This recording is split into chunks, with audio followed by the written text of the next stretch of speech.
Welcome to Ghoul Talk.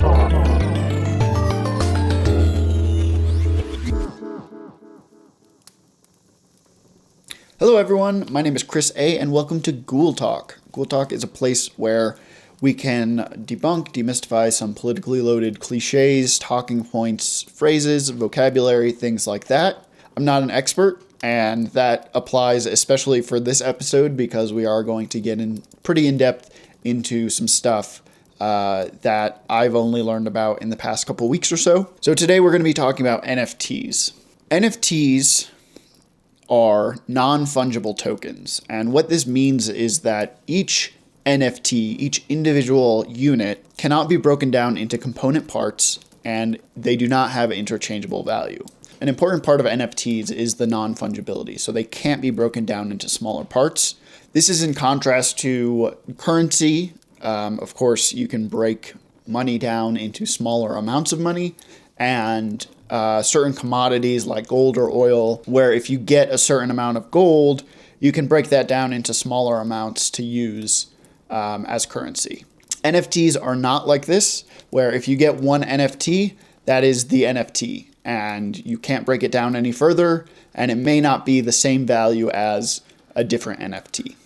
So NFTs specifically are digital files that have a unique identifier such that they cannot be truly reproduced.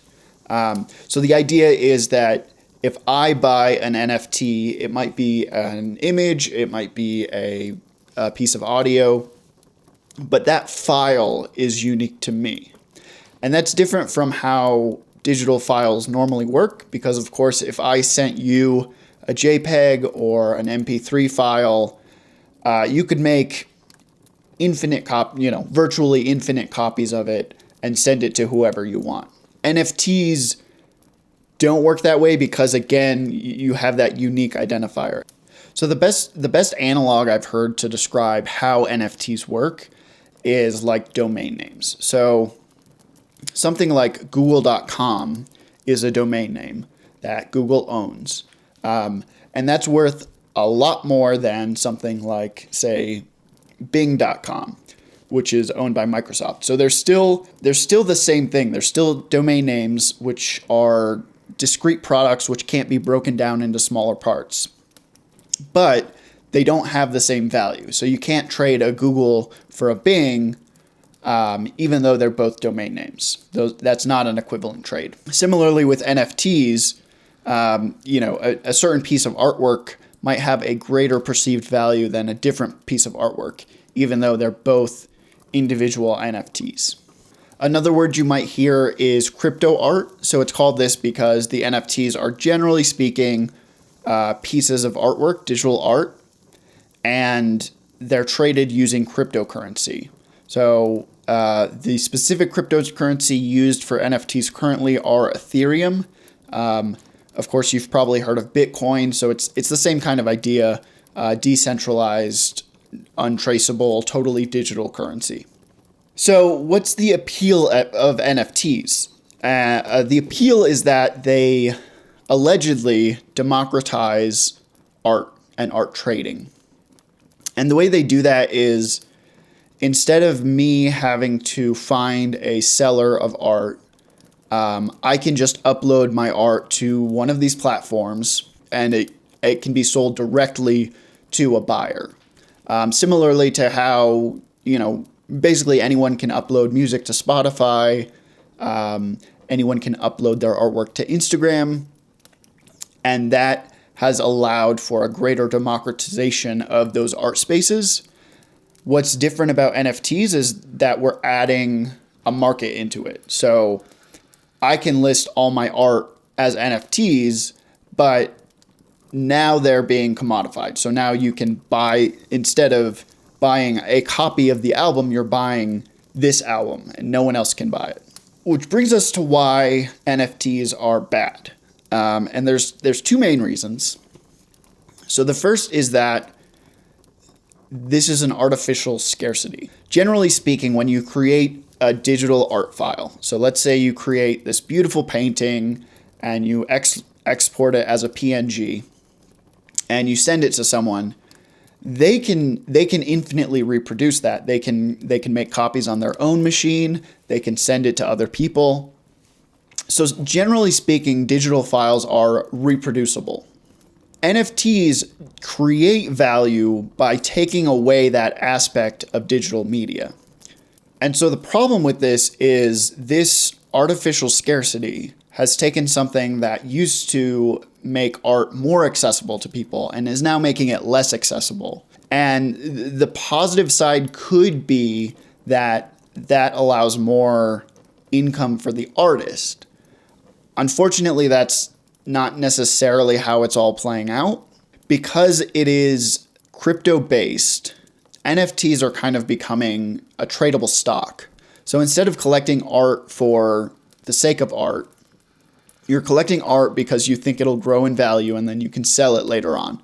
Now, that's always happened in the traditional art world. I'm not saying that this is a new phenomenon.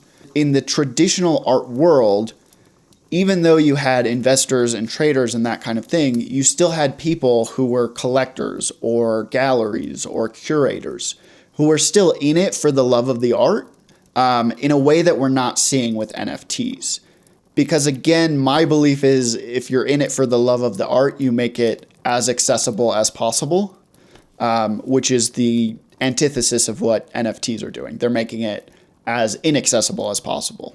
And of course, since it's being treated as a tradable stock, those who have the most to gain in the market are those who already have a bunch of capital. So you're seeing people who already have a ton of money going into this new market and investing more money, usually at the expense of the artists, unfortunately. The artists are certainly going to make some money off of it, but ultimately most of the money goes to the investors, to the top capital class who is in it just to make money. I read a quote from Mark Cuban, and I think, Mark Cuban was actually advocating for NFTs because he is a capitalist, but I think he perfectly explains the problem with them in his advocacy. So he says, some people might complain that I can get the same video on the internet anywhere, anytime, and watch it. Well, guess what? I can get the same picture on any traditional physical card on the internet and print it out, and that doesn't change the value of the actual card. So what he's comparing it to is something like baseball card collecting. I don't know anything about baseball, so I'm going to go to Pokemon. It's like how it costs the same amount of money to print a Charizard card as it does to print a Rattata card, but because Charizard is a better Pokemon, and because there's an artificial scarcity, because the card producer will produce fewer powerful cards, that card has more value, even though it took the same cost to create the physical card. So when Mark Cuban says something like, oh, it's just like baseball card trading, that to me is the perfect example because he's saying this broken system is exactly like this other broken system that creates value through artificial scarcity. I think that's bad. Obviously, capitalism is bad. That part of it is bad. Making art less accessible for profit is bad. That's my firm belief. But there's also a huge environmental cost associated with this.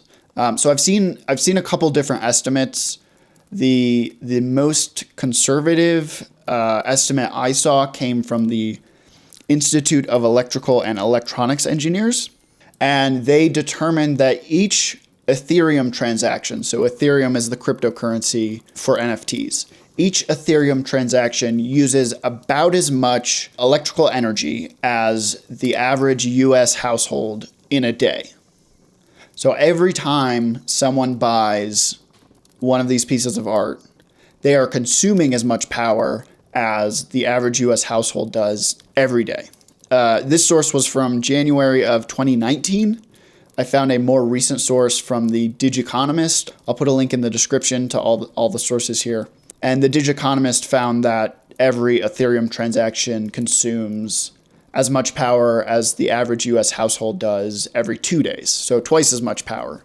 In any case, this is an inordinate amount of power needed to create an artificially scarce product to generate capital.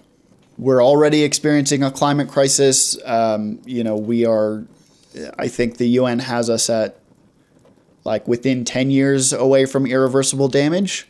And you've got a market that is generating just a ton of carbon pollution. So that is bad. I don't really know how to wrap this up, but NFTs are bad. Crypto art is bad. Keeping art away from people is bad. And doing it to make a profit is bad. And when you also destroy the environment to make a profit, that's also bad. So all these things are bad. So don't do it. Stay away. Thanks for watching. If you like this video, go ahead and like it, comment. If you haven't subscribed, please subscribe, ring the bell, spread it around. The one thing, I'm not on Facebook and I really don't want to be. So if you are on Facebook, sharing this on Facebook would be a huge help because that's one platform that I don't really have don't really want to have access to. But I'm sure there are viewers there that would appreciate this. I'll see you next time. Thanks for watching.